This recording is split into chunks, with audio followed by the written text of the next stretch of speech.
You like froze on me? Like you like frozen on my screen. Uh-oh. Fuck. Oh, here Okay, we I'm go. Here back, we I go. think. Yeah, that was so Bro, weird. you My shit just froze. face was like frozen on my screen. Just like looked like you had your mouth on the mic. I'm like, this is some kind of sick joke. I'm like, we're back. Wait, episode 10. There's been 10 of these bitches, dude. Fucking awesome. I'm glad that we've been rocking and rolling. Getting the show out for you guys under, all of the things going on in our lives. But yeah, Phil, how you doing, my friend? Good. It's Monday, yesterday kind of felt shitty to be honest. I'm kind of happy you pushed it to today. I think the daylight saving kind of fucked with me last night. I don't know what Same. happened. So I woke up all like moody and everything yesterday. You all pissed. Feel like the government stole an hour from you. Dude, I don't know. I just woke up just like feel like shit. I don't know what happened. But yeah, here we are. So the weekend was the weekend. Obviously, RIZIN 52 was awesome. It was a great card all around. It was shorter. I think it ended about what 3 a.m. my time, maybe 2. Honestly, it was pretty. It felt pretty quick. First, I haven't watched too many RIZIN cards like all the way through, and this was one that I did. So I was really glad that I did. But that was a great way to start the weekend. The UFC card, I thought, and I had said beforehand that it was going to be pretty bad. Now, again, people always talk about like, oh, it's the cards you don't watch. I think that's like promoter Yeah. like speak tricks. But I was like, man, this card's not good. And you had Cody Garbrandt, Cody Brundage, and Cody Durden on the card. And it's like, this is a numbered card. We got the 3 worst Codys. Cody Garbrandt and Long Zhao had a straight up bizarre fight. Um, and then obviously, like Gregory Rodriguez did the damn thing. Drew Dober and Michael Johnson was fun. But then you had the main event, and I think the main event is really like you could have a bad card, but a sick main event, and you're like, Yeah. okay, card was fine. But this main event was, I likened it a lot to like Hamzat versus DDP, or maybe like JDM Islam. I was not expecting Max to not be able to get up ever, or like Charles to not submit him. So it was kind of a weird. I mean, obviously, very dominant performance from Charles Oliveira, and impressive in that way. But my God, what a snooze fest! It was a tough hang. It was a tough hang. Literally, I felt like I wasted a fucking Saturday watching that fucking entire card. Like, now they had his moments, right? Like you had the Drew Dober knockout, the Gregory RoboCop. Nah, I was a little scared because RoboCop was not really throwing as much. It kind of looked like he was circling, so I don't know if he had PTSD from his last fight with Bruno Ferreira. But no, he was just being patient and got his clap back. Got his knockout win back on him.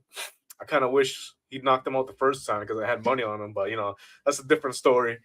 But he got the knockout. Rodolfo Bellato, I think that's his name, right? He knocked Yeah, out. coming fans hated him after what happened in his last couple fights. Was it a draw and then a no contest and then that like yeah, it I was like think a he lost draw the and last then fight. he was acting up kick didn't hit him and he pretended it did. So fans soured on him. He gets a quick knockout. I think honestly the man who shined the most was that Alberto Montez guy getting Oh that. yeah, That's his 4th submission via or 3rd in a row via Anaconda. Anaconda, and before Yeah. that it was a Darce. So that guy's sick as fuck. Hit that submission real quick. But yeah, I mean, then talk about the main event. To be honest, I really didn't expect that to be like that dominant from Charles Oliveira. Thought Max would just have like way better like takedown defense than that. But Right. like it's not like Charles was shooting for double legs. He would just put him up against the cage, get him on a double underhook, and kind of just pick him up and slam him down. Yeah, So ragdolled him. pretty much ragdolled him the whole entire fight. And he was hunting for submissions, not like he wasn't looking for the kill.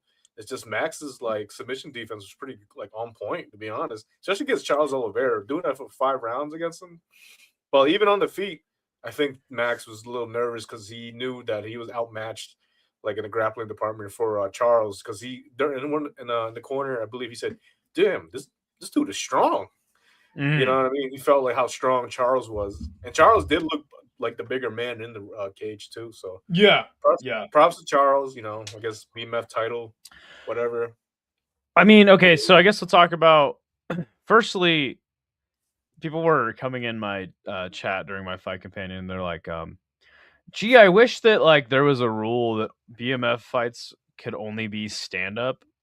And I was like, "Hey, by the way, I don't know if you guys knew this, but there's a like whole sport. There's actually like two whole sports where it's just that the whole time, but you guys refuse to watch it. So there's Because, that. What do you think about what do you think about that?" dude, you might, this boxing, this kickboxing, this Muay Thai. You know, especially every Friday morning too. You know, and there's It's all one kinds of RD, shit. and the one every Saturday morning as well. And Mhm. there was boxing on Sunday for Zuffa boxing, and you know, this a K1. Does does Max's stock drop a lot after this? I feel like it doesn't.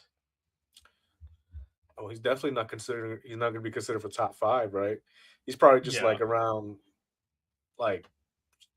7 or 8 now, right? Depending who the guys he's facing. I think they kind of expose the weakness on Max is like he gets Dumber on the hook and he's getting fucking ragdolled now. Yeah. Yeah. I mean, and honestly, like looking through Max's record, like I don't think he's ever fought anybody like as strong a grappler as Charles. And then I guess like the only other question I have would be like, the people love Charles Oliveira. I'm not one of those like super huge Charles Oliveira fans, though. I do Same. like he's a really fun fighter. You can't deny that. Always he have like the most Like if I finishes in the see him on the UFC. card, like I'm not walking away. You know, Yeah, this fight yeah. is the only fight I felt like I wanted to walk away. So I guess the fan sentiment around Charles Oliveira is very strong. Do you think that the fans turn on him now, the casual fans, like they kind of did on Hamzat? Because now Hamzat has this like marker of like, oh, he's a boring fighter, which is like, I never thought Hamzat was boring until his last fight. Does Charles start getting some of that fan like hate, centered around him now after this fight? I think he'll get fan hate, but I don't think it'll be as bad because like you got a lot of like Max fans too. So they're just like they kind of hate watching him now at this point, right? Like, oh yeah, we're gonna hate watch Charles Oliveira because he beat Max like that. But like, watch him in his next fight. He's gonna get like a crazy finish or something, and then people are gonna like, the champ has a name, da da da, and that. It, Sure. MMA fans are bipolar, so they never can ever make up their mind. I mean, it does suck to have. I mean, this is like the worst BMF fight ever. BMF title's stupid anyway. It doesn't mean Yes, anything. They just put it on the card to have a title on the line. It's a belt for guys that can't win the regular title. it's a But mid yeah, card title. it was really bad. And so I guess moving in on from that card, man, RIZIN was sick. It really blew that out of water. Stole the weekend. Um, Jai Opataya fought. Did you watch that fight? Dude, I was so tired Sunday night. I had like I got to it, and then next thing my eyes closed, and I just like woke up when the fight ended. So I'm not gonna sit here like, oh yeah, I watched the entire fight. Probably should have watched Um, it like right before this, yeah, but I didn't really have time. I watched it. Brandon Glanton, very very tough guy. Max Kellerman was just God. That guy's gonna have to get like double knee surgery here soon because he was he was on there glazing everything that the UFC does, and I hate all those commentators. They have Skip Bayless on the commentary. This is the first time I ever had watched a Zuffa Skip boxing Bayless, broadcast. Yeah, I swear to God, Skip Bayless was on there. Not on Joe commentary, but Tessitore. they were like, what do you think about this Skip? Is that what they call him? I don't know. I didn't know. Okay, I didn't realize Skip maybe I'm retarded. Maybe I'm brain because I damaged, like but I like the guy that's with Max Kellerman and Andre Ward, which is Joe Tessitore, because he does like college football, whatever. He does okay. pretty much every sport, and he's pretty good in boxing. He's done a couple top rank cards, so I was like, I've always enjoyed his work, but like it is the Max like Kellerman glazing that like kind of drives you away. And I was just like, Max, So I don't think you were ever this bad before. no, he wasn't. I always thought Max Kellerman was one of the good guys in the sport, and then he just took this left turn. I can't stand Joe Tessitore. Watching the event felt very dystopian to me. It's like Jai Opataya, this guy. I watched his last fight in Gold Coast, and like huge fan pop. Everyone's going crazy. The arena was loud as shit. Yeah. And then he goes and fights in the Apex, and it's like, this is weird. There's obviously the drama around the IBF, like not sanctioning the fight. I kind of agree with that. Also, like,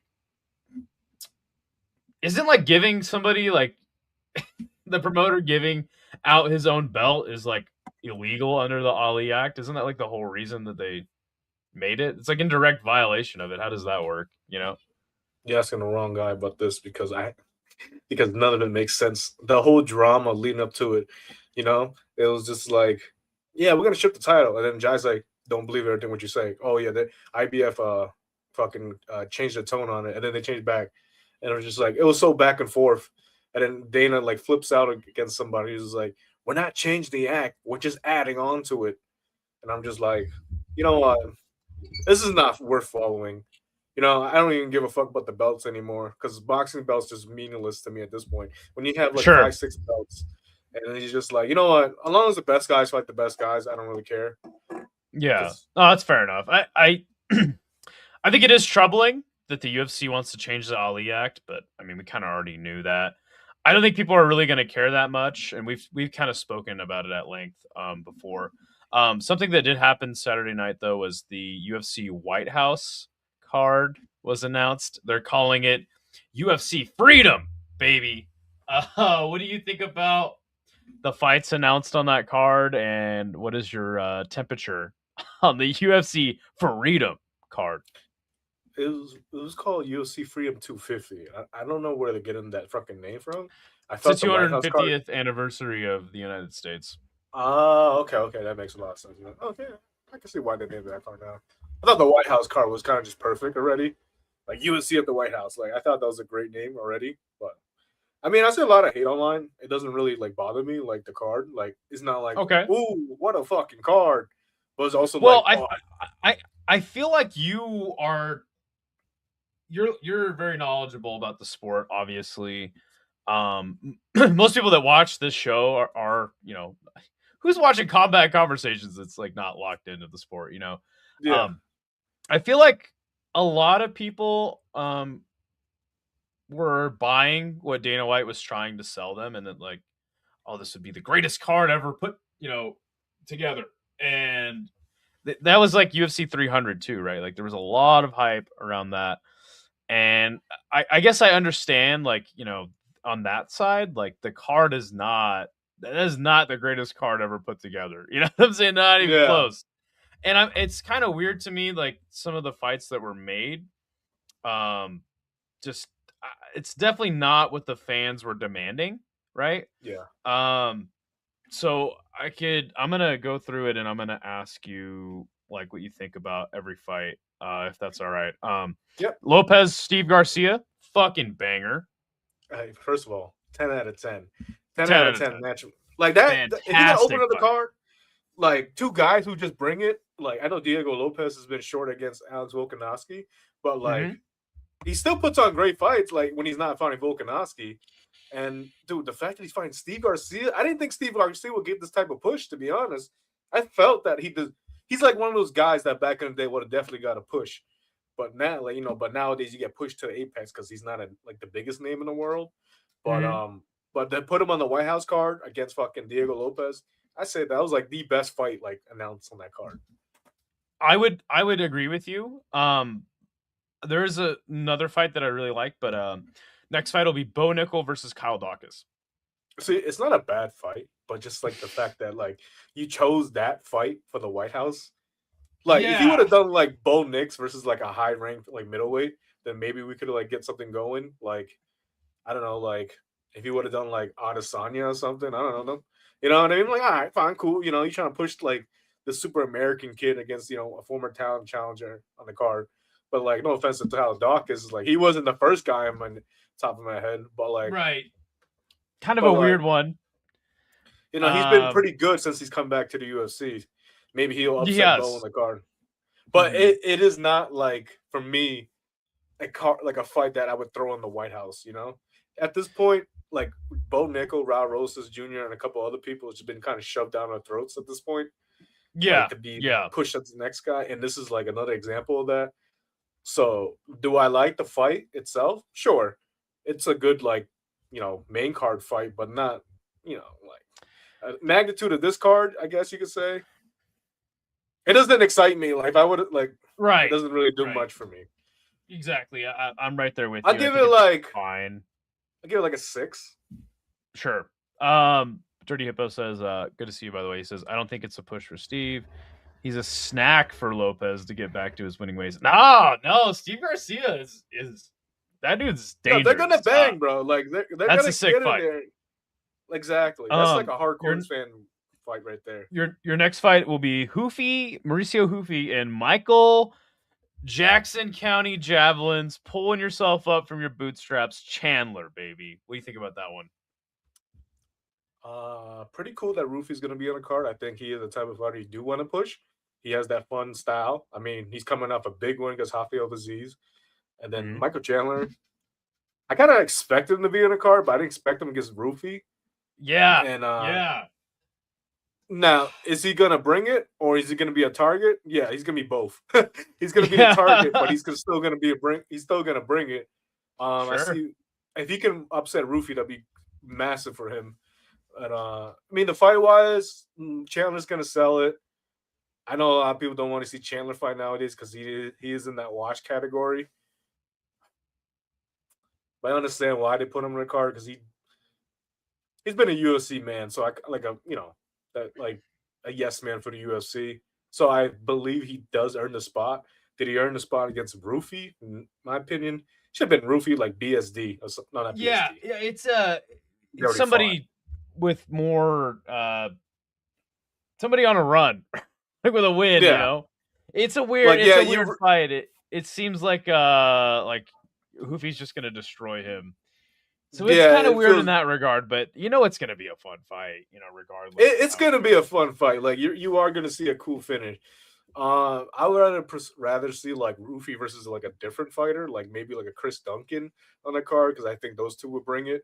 If we're looking at other contenders on the card, maybe in Dan Hooker or something, like just something like. Yeah, somebody not Michael Chandler. Yeah, I'll give that fight. I'll give that fight like a 6.5. Really. Okay, Sean O'Malley versus Eamon Zahabi. Very strange matchmaking to me. So both guys are in that contention for a title fight, I would say. Okay. Zahabi is on a streak, but he is not the most marketable guy, like for the UFC, in my opinion. Like you had a Canada card coming up, you could have put it on there, right? Right. No, the UFC hates Canada. Yeah, but like they put Mike. I really thought I really wanted to see. I've been wanting to see Sean O'Malley, Corey Sandhagen for so long. I thought this would have been a good spot for it. I mean, if you're gonna, I thought that would have been Sean's next fight, but it's Eamon Zahabi. It's a weird one, and honestly, like this has potential to not be that good of a fight. If you ask me, I feel it being one-sided, like just like Sean piecing him up, because I feel like Zahabi's been getting away with some decisions. So I mean, Sean's been calling. Funny enough, Sean's been calling out Zahabi, so it's like I kind of got his wish. I didn't know that. But it would have been better if they done like Peter Yan versus fucking O'Malley too, or like fucking Sean O'Malley, Corey Sandhagen too. Also, so, but they give this fight a 5. Alex Pereira. I think everybody thought he was going to fight John Jones. I certainly did. It'll be versus Cyril Gahn for the interim title. Your thoughts? I actually like this fight a lot. I know Cyril Gahn getting another time shot, right? Shocking. Sure. It is a solid test for Alex Pereira at heavyweight, and he wasn't getting Tom Aspinall, and then they wanted to do John Jones, but like they didn't want to meet John Jones' number or something like that. Or they just lowballed him or something like that. So yeah, that's a bizarre thing heading into this. Like apparently John Jones is in negotiations, and then they said no. Now he's asking for his release. That kind of goes into. We'll talk a little bit more about that later with the Francis news. But I don't I mind think the that fight. this. No, it's a great fight. I actually think, like seriously, like, do you think John Jones versus Alex or Cyril versus Alex is a more competitive fight?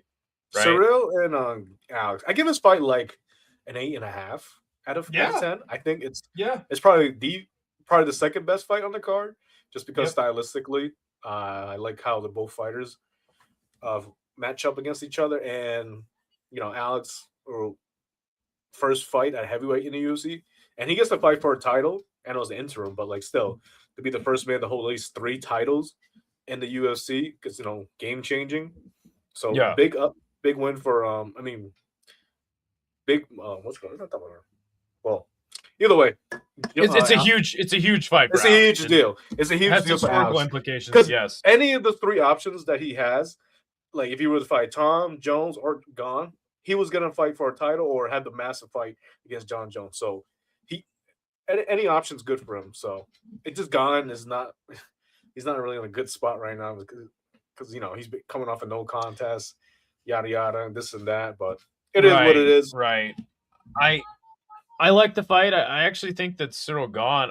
I would actually pick Cyril Gahn to beat Alex. What about you? This I could see that too, but I could also seeing Alex pulling it off too. So I don't maybe Cyril Gahn can knock out Alex. I mean, it's very possible. It's a heavyweight, so I don't think he's gonna fucking. He might shoot for the takedown. I don't know. I think That's he's what not gonna. I'm interested in that too. I'm like, do you think Cyril's gonna try to wrestle him? I don't know. I think that Cyril Gahn's style is bad for Alex though. I think he's gonna his jab is too nice and he stays on the outside. Well, we'll see though. It's a very interesting fight. And then obviously your main event, Topuria Gaethje.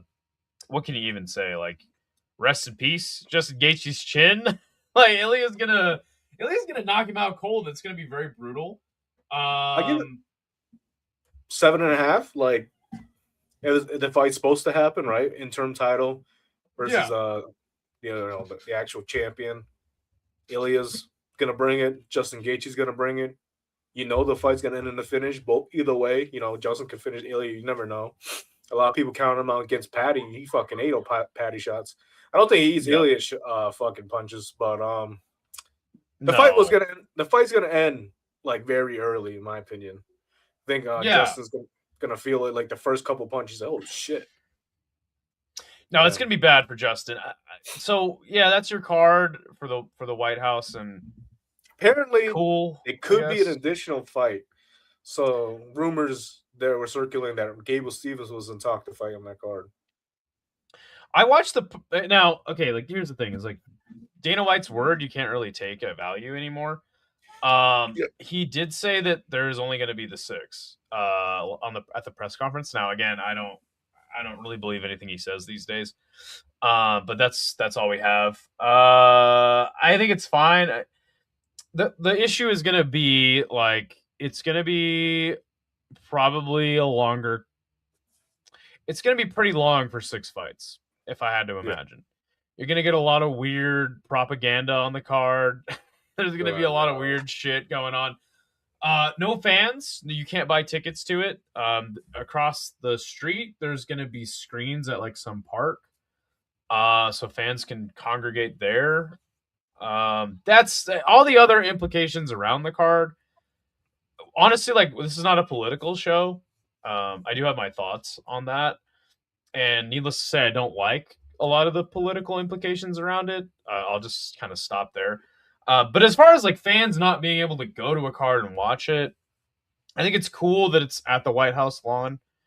But again, like some of the other things surrounding it aren't so cool. Um, I think that you'll kind of just see some right wing. It'll be a big right wing propaganda show, low key though. Like, Listen, you think, I don't like you think Trump's watching gonna like. like speak at the fucking card?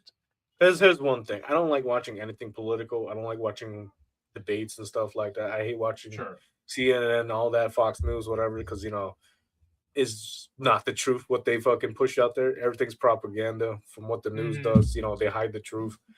And the fact that I have to fucking sit and watch some of my favorite fighters on this card and they're gonna be pushing this propaganda, pushing this political bullshit. Like I don't care like about Trump and stuff like that. I don't like some of the things he does.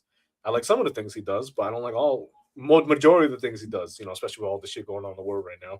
But we're not Yes. getting into that. Right. And for him, I'm gonna look on Twitter, social media. People's gonna bash on him. I'm like, I don't go on my Twitter to look at fucking fucking political stuff. All my Right. YouTubers guys gonna be talking about it. I'm just like, ugh, I hate politics because he really brings out the worst in people. It does, and I think that's that. I mean, honestly, that's going to be a cloud over this card. Like, it is what it is. Dana White's obviously very good friends with Donald Trump. Was at his inauguration. But it's like my job is to talk about the fights themselves, and the card is fine. It's a decent card. It's cool that it's going to be at the White House lawn.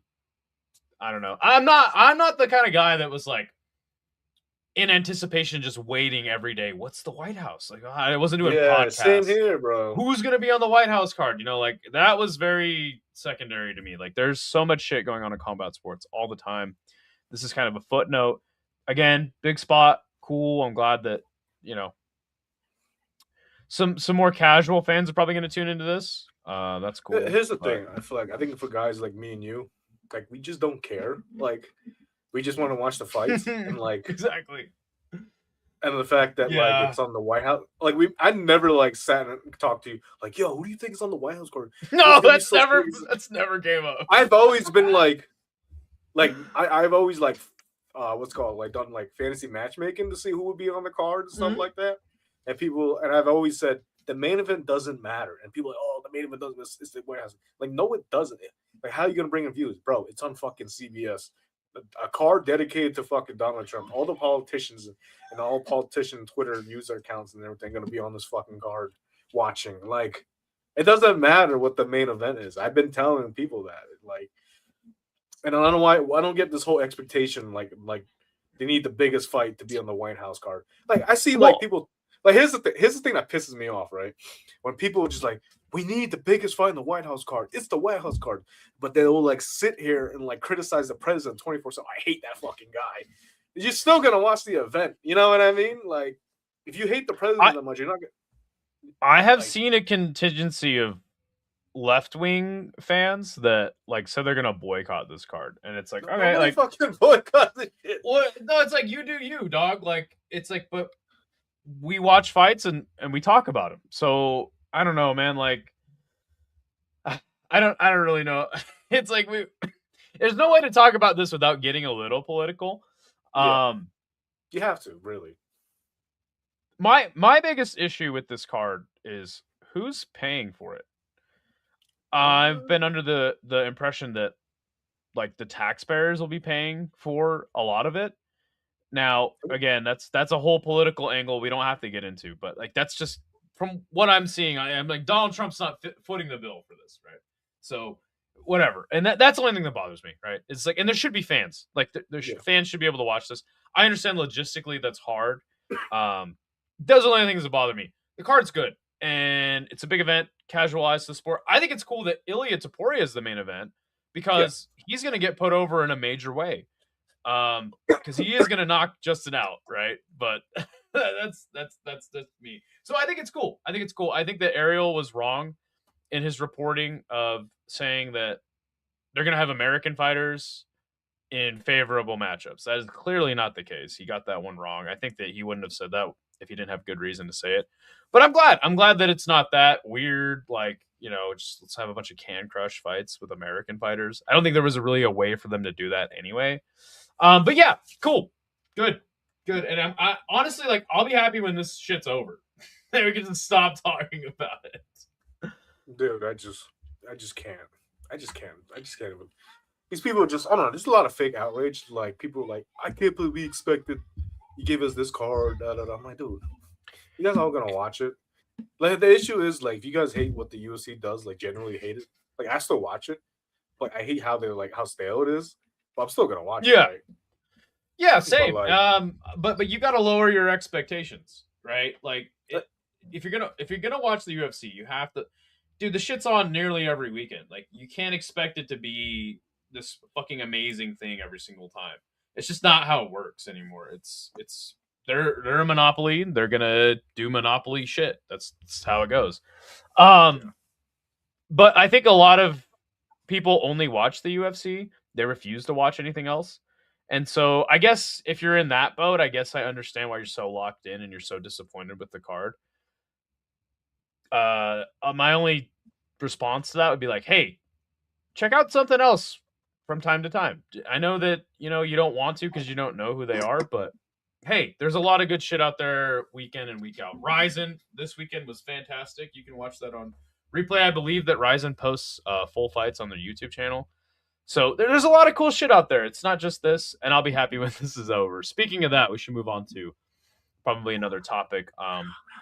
The biggest news of the weekend would be, as Sanjay says, Francis moving to most valuable promotions on Netflix. Gonna be taking on Felipe Lins. This will be on the Ronda Rousey versus Gina Carano card. Your thoughts on this fight? My thoughts on that fight. Well, we told you before that Francis should just go to Netflix MMA. Like, I think a Yeah, Netflix MMA should be a thing. Like, it should really be a thing with most valuable promotions. Jake Paul, Dana White obviously do not get along.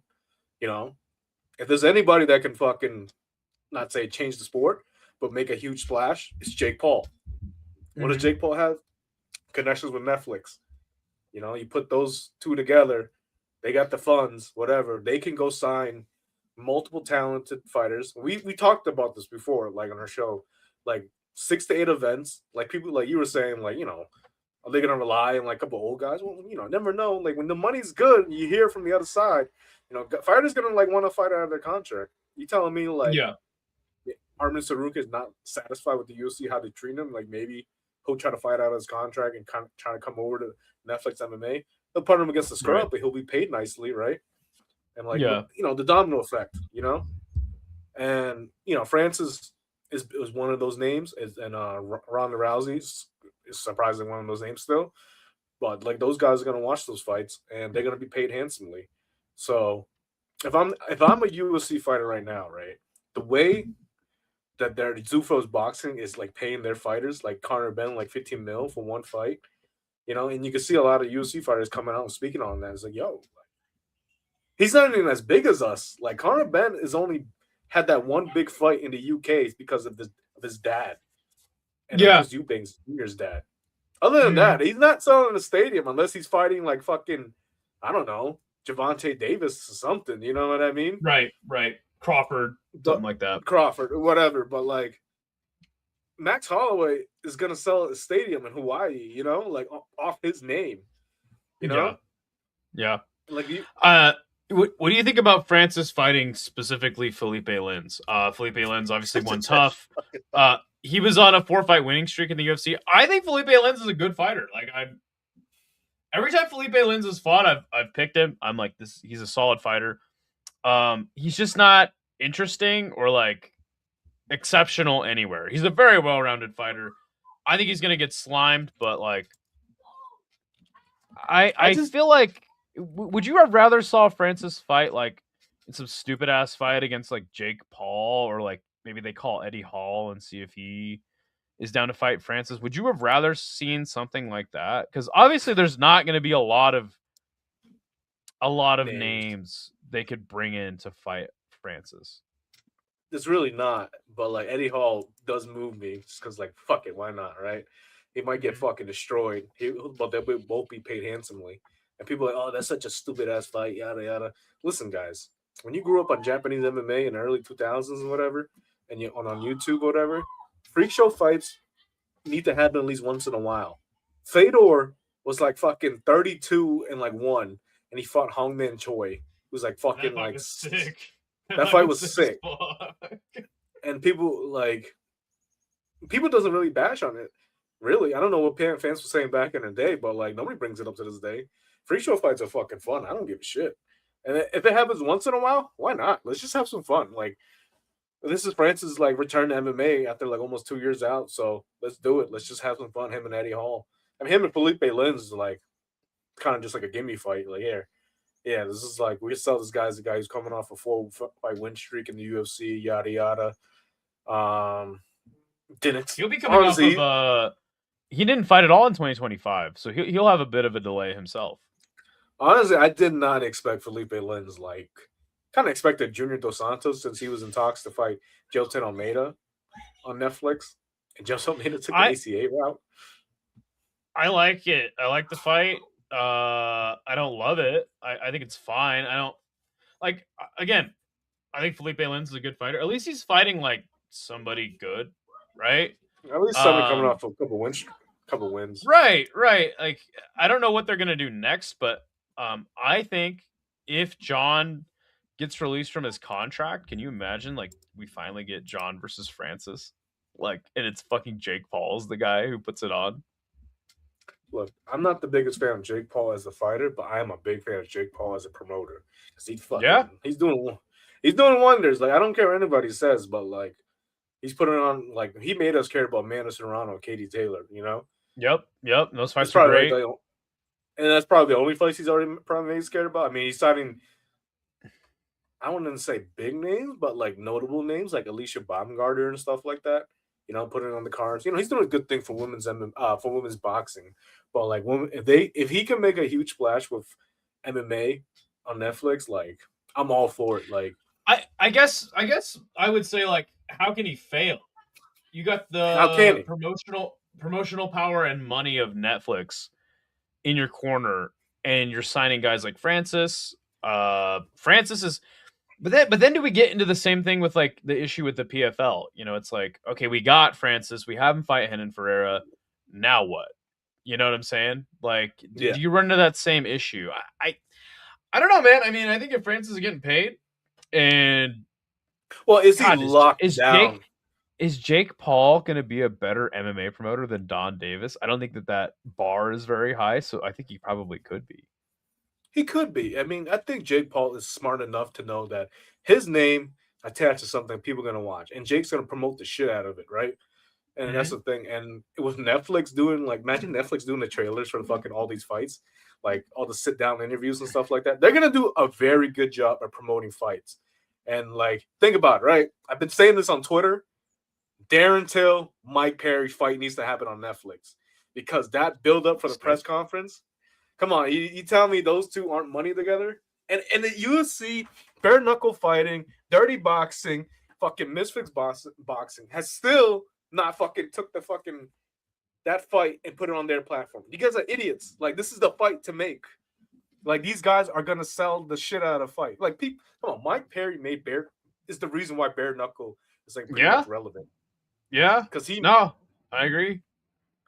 and then like the UFC wanted to bring him back, but for like a smaller contract, obviously. But like he was like, nah, I'm making good money over here. You know what I mean? I'm doing my thing over here. Darren Till is pretty much the face of Misfits boxing, and he's pretty much like pretty like people still like Darren Till because he's It's funny. so it's funny because if enough UFC fighters end up like not being happy with their contract, not re-signing with the UFC, you could eventually see a lot of good quality names going over And to here's the thing: MVP. there's gonna be guys that MVP wants, and it's gonna be the guys that PFL guys want, and RIZIN. I think MVP should be very selective who they bring. Who can we promote as like a top guy onto our show? It's like I could see a guy like Sean O'Malley being over there because I think he would fit the fucking bill, right? You know, he's already marketable already. So and he's already Yeah, friends with Jake Paul. Why would he not go to MVP? Here's another it's name that's not from the UFC, right? Dakota Ditcheva. Why not? mm-hmm. She's pretty, she's marketable, she has a fun style. You know, bring her over. Yeah, yeah. No, I mean, yeah, no, I mean, there's potential there. They got to not fuck it up, and also the UFC, they're up against the UFC. Hey, this is a good challenger for that. I think you could see them disrupting the market a little bit. You know, it's going to take Yes, time for them to obviously be like a real competitor and really like hurt the UFC. But I think this is great. I think that it's always great to have more options. We've spoken about that yes. at length. Always great to have more options, and this is another one. And hopefully they do it right. And things don't get too stupid. But you got to have some stupid ass fights. Jake Paul, there's gonna be some freak show clown bullshit on there. But I But yeah, think no, you I mean, need that just because like you you just do, need to but have you got fun to do it right sometimes. because like Ikehisa Minowa was the number one freak show fighter. We need a guy like Ikehisa Minowa to come back and do some shit like that again. Legend. But here's the thing. Netflix could just bring in Eddie Hall too. That shit would do numbers. I don't know who the fuck he would fight, but put him on the card with somebody like another like I want to say washed heavyweight, but like I don't know. Like if Fedor was just like, dude, I'm coming out of retirement, and he's like, yeah, I fight Eddie Hall. That shit's still in numbers, bro. No, no, don't do that to Fedor. But Fedor No, would win. it has potential. It has potential. But see, the thing with Eddie Hall too is like you got to do it right because I don't think he's gonna like fight MMA like 5 times. It'd probably only be a couple, you know. So And it, it's. I think that they have a window to disrupt the the market, and I think they could do it. So I like it. can you give me some fights that you think that maybe that could possibly happen in MVP? Because I already named a couple. I don't have a Look, lot. I mean, hear me out. Hear me out on this one, right? What if I don't know how the contract works, but I don't know how long Mighty Mouse is under fucking one championships contract, right? Hear me out. is he even still under contract? So I think there's a number of years you get in a contract, and then Okay. like his relationship is with Matt Hume, which is his head coach, who's like the fucking like VP of fucking one. Let's say he lets him Okay. go, right? Or like doesn't do the 6 months fucking wait out wait out period with their contract, Well, yeah, and then what if like they have a negotiating window like where yeah, but like I know somebody like can match the contract. Mighty Mouse is older, but like I think he will come out of retirement just for the bread, right? For especially for Netflix, he's always said he wants a great legacy. He has the legacy with UFC. He has his legacy one, and then he comes to Netflix. And he fights Muhammad Mokayev, Yeah, and you yeah, no, you but see, that's sell it. that's the thing. That's the thing is there is enough fighters being outspoken against the UFC. They will never unionize. They're not gonna organize in that way. But I think it's gonna take some time. You're gonna have to see some of these contracts expire. I mean, a guy like Armin, for instance, dude, like you don't think Armin would fucking go and be the champ of fucking MVP because the UFC just refuses to give him a title shot? Fuck yeah, he would. But I think Francis is one of the biggest signings you can have, and I think that that's where it starts, right? Like it starts with Francis, and then you could break off through there, you know. So we know that Sorry, PFL wasn't able to do it, but I think that the MVP thing could have potential to do better in that market. so prediction for MVP. I think I would say like they will make a splash this year, not like a big splash, but like they once they want to see the results from this upcoming card in May 16th, they're gonna be like, they're gonna see. I think they can sell the crowd in LA, especially with Ronda, Francis, see how they promote it. I'm waiting for the trailers and stuff like that, and then the production and everything. Like an MVP card production, especially with the big ones with Netflix, they usually fucking hit because they look fucking great. So I want to see how Yeah. that looks, and then if they get a lot of buzz from it, they might book maybe a second show at the end of the year. Maybe like I'm assuming like October, November or something like that to see what they can do, and then yeah, and then if the fans are satisfied, they know they can get some big names. I think we can see a bigger year from them in like 2027. Not this year. I think this year they're just testing. Let's do one Yeah. big card. Yeah. I think you're right. Yeah. I totally agree with you. It's going to take time for some of the, but that's the thing is that's how the sport is very fluid. You know, it could move where, oh shit, now this guy's released from the UFC. Because Jake think Paul about it, picked him up. Nate Diaz is still a free agent. Yep. Yep. People are gonna watch that. And then if there's one big name from the UFC, right, that you would never expect or whatever, could expect whatever, they could sign with Netflix MVP, who do you think it would be? Well, I think only one I can think of right now would be like Armin. Eventually, I don't know what his contract looks like, but Yeah. that guy's been getting snubbed for so long. Yeah, I think maybe Armin eventually. Right now though, fuck, I couldn't tell you, dude. I really couldn't tell you. I thought it was pretty obvious, to be honest. Who is it? Tom Aspinall. Oh yeah, right. Duh. Well, but see, then it's like Tom and John too. Like you could see John eventually leaving. Dude, think about So it, bro. let's move into that. So it was announced this week that Tom is signed with Eddie Hearn as a manager. Talent So agency yeah, or whatever it was. you could see that moving in that direction too. Yeah, for sure. The UFC is going to try to, their contracts are designed in a way to try to keep people there. They Yeah. have exclusive negotiating clauses, like time frames. But yeah, fuck it, let's go. Yeah, Tom. You could see Tom versus John, or Tom versus Francis eventually, maybe on an MVP Dude, card. Tom versus Francis would be massive. I could see that being in the UK, just like Netflix being all in. Like, dude, we have to sell. I think Eddie Hearn is going to push it for like the UK, right? Netflix, the UK. What are we thinking? Wembley Stadium, right? Tom Yeah, yeah. Aspinall, the baddest man on the planet from the UK. You know, the UK peoples get the support for their guy, and I like just having it. there's the danger of like, okay, now there's not enough cards, and now like those people signed with MVP are stalled out. I like it though. There's it's gonna take some time, but I think they will be disruptive. They got to play Dude, it right though. hear me out. Hear me out, right? I don't know how many fights that Tom Aspinall have. I believe I heard his dad say they had one fight, right? They're gonna be stalled out for like a year or two, maybe two at the most. Wembley Stadium, Tom Aspinall versus Francis Ngannou for the MVP Heavyweight Championship of the World, inaugural, right? Yeah, Co-main event: Darren Till versus Mike Perry. for the Come on, violence title. not even they don't need a title. You It's tell me fine. that's not a It's fine. It's fine. It's whatever you Netflix cannot does is tell me, gonna do numbers. but you can't tell me like those two fights are right there. That's like the perfect main and co-main. I don't really care about Darren Till and Mike Perry in MMA. I think Darren Till is too big for Mike Perry as well. They'll fight at middleweight most likely, Yeah, but they would sell the fight. They're so perfect. The chemistry together it just works. I don't know what a third fight would look like. Hey, remember next year or 2 years, Dakota Ditcheva is gonna be a free agent. She's also from the UK. You get her in that card too. Now we're cooking. Now we're cooking. yeah. They need to have enough events, I think, like for fighters to stay happy.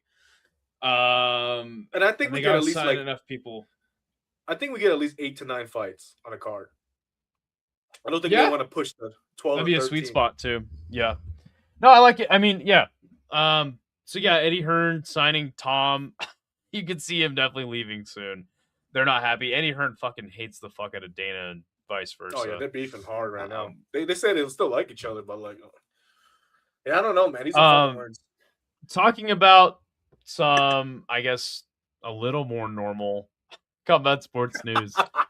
A lot of the fights were signed for One Samurai. Yep, What do you think about those? all great fights. Okay, not all great, but like Kaido Murat. I think Kaido's pretty mid, to be honest. Mm-hmm. I think Mm-hmm. Murat's probably gonna walk through him. You know, he probably won't finish him, but he's definitely gonna win that fight. Probably like a comfortable, like maybe 29-28, depending on the third round, how Murat feels. He is getting Mm-hmm. older, so I don't know that cardio can keep up. Haggerty, Yuki Yoza, banger, absolute banger. Probably Such Yuki a Yoza banger. will probably end up the winner. But I think a lot of people are sleeping on Haggerty because he is a pretty good kickboxer, in my opinion. Oh I yeah, think he maybe is. He is good. I think it's tough. It's a big fight. You got a lot of Haggerty fans, a lot of Yoza fans, and Yuki Yoza especially has just become so much on combat sports fans' radar as yeah, of late. Um, I'm seeing Yuya Wakamatsu versus Cole Mirzaev. That one doesn't really get me going. Obviously, the main yeah. event's still going to be Rodtang versus Takeru.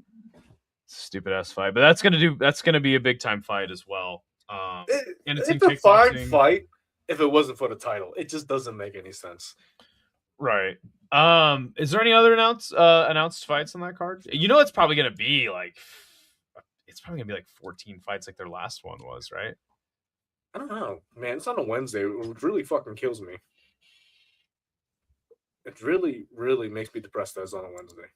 That is a bummer. Another like depressing news. Pejija versus Alicia Rodriguez is off. Fuck, man. Fuck, I know, man. dude. Fuck. She's so good. She needs to fight, man. And I think they'll Apparently, make it both eventually, but watch Pejia just all of a sudden get announced for Samurai One against Kana for the second fight. that'd be gangster as fuck. That should happen.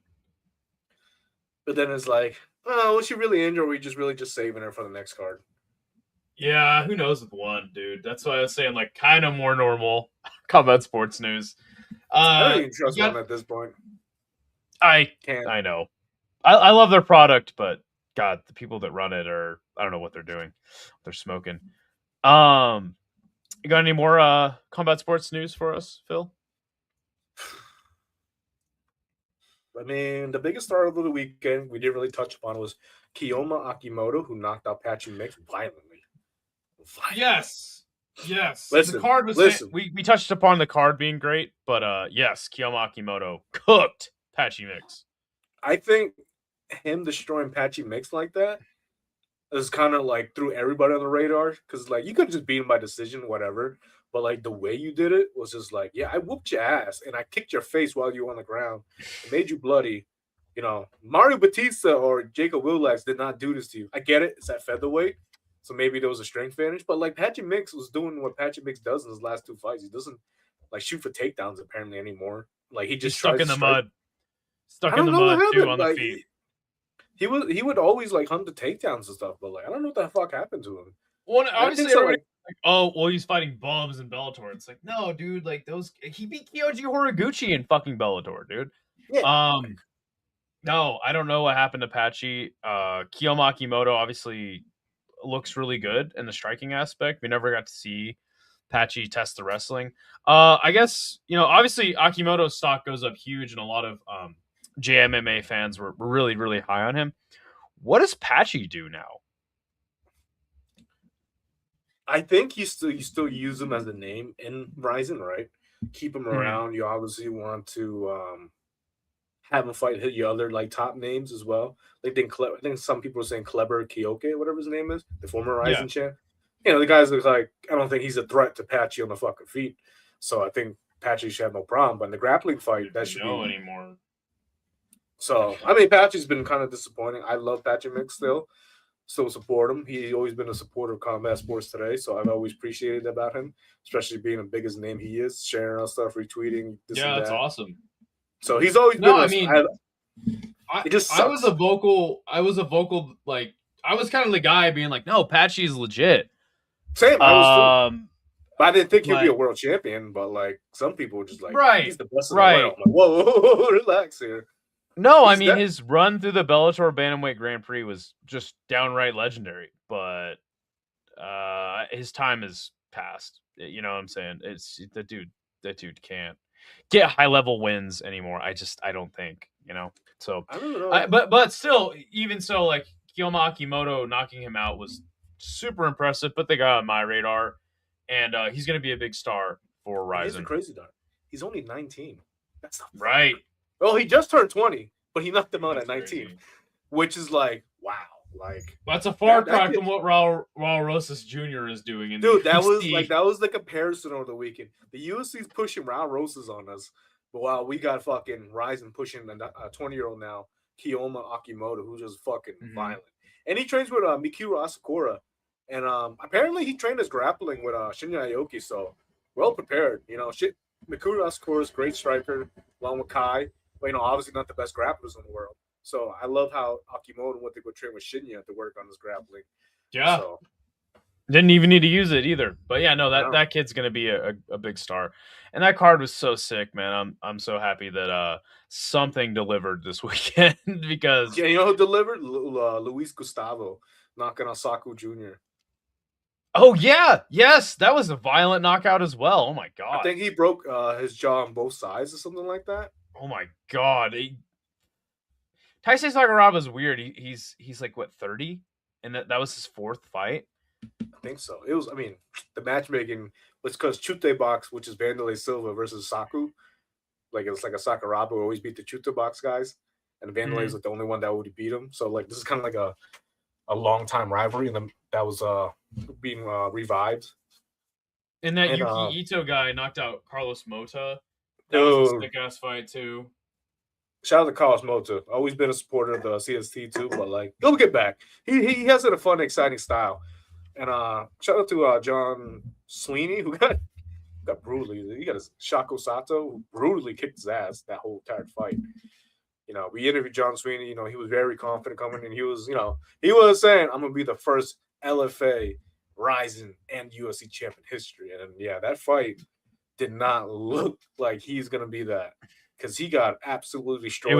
It was a one-sided beatdown. There was a couple of those on this card. Card was fucking fantastic, dude. Shout out to RIZIN. RIZIN's cooking, man. They're doing a lot of big things, making money. Definitely one of the bright spots in MMA. Japanese MMA. I'm gonna be watching is great. More RIZIN cards. Oh, it's been great. I mean, there was a deep card this weekend too. I know nobody watched it, but I'm just waiting to lock in on some K1, man. I'm ready for K1 to come back. You know me. Well, I think that should wrap it up for us. We're about an hour mark by now. Yes, sir. Yes, sir. No, there was a lot of big news, and the weekend wasn't that great. It was short. There wasn't too much going on.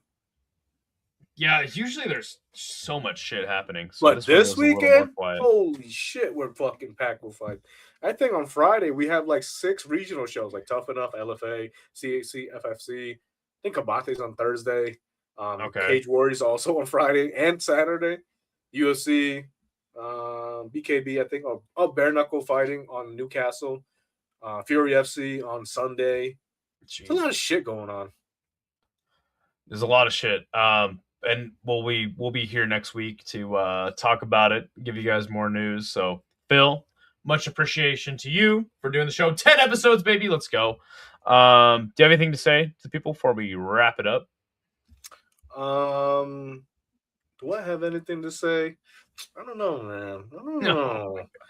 We'll see. Let's not forget about the sumo tournament this week. Oh, yeah. Thank you, Scott. Yes, all week. For 2 weeks straight, there's sumo. Check out Leo Dickinson's sumo, Lion Sumo. Those guys will be showing the events on YouTube. If you have a Bima and you prefer to watch it that way, go ahead and check it out on the Bima. It'll be on every single night. I think it's actually on right now, or maybe in an hour. I'll send you the link. It'll be on like an hour from now until like 3 a.m. So yeah, you guys make sure to lock in for sumo. Sumo? What? Ionishki? He has potential to be the first ever Ukrainian as a top-ranked sumo guy. So and sumo is very fun. I've been checking it out. Shout out to Scott. He put me on to sumo. Super, super fun. Watching fat dudes flying off of the fucking ring. Super fun. So yes, and it's like the cream of the crop of sumo. This is the legit sumo tournament on right now for 2 weeks straight. So yeah, check that out. All right. Cool. Yes, sir. Well, I think that's about it for us. Phil, thank you so much. I'm out. Peace. See you next week. What the hell? Yo, the sign is real simple, B. It says wrap it up. Wrap that up, B. I don't think that's a good idea.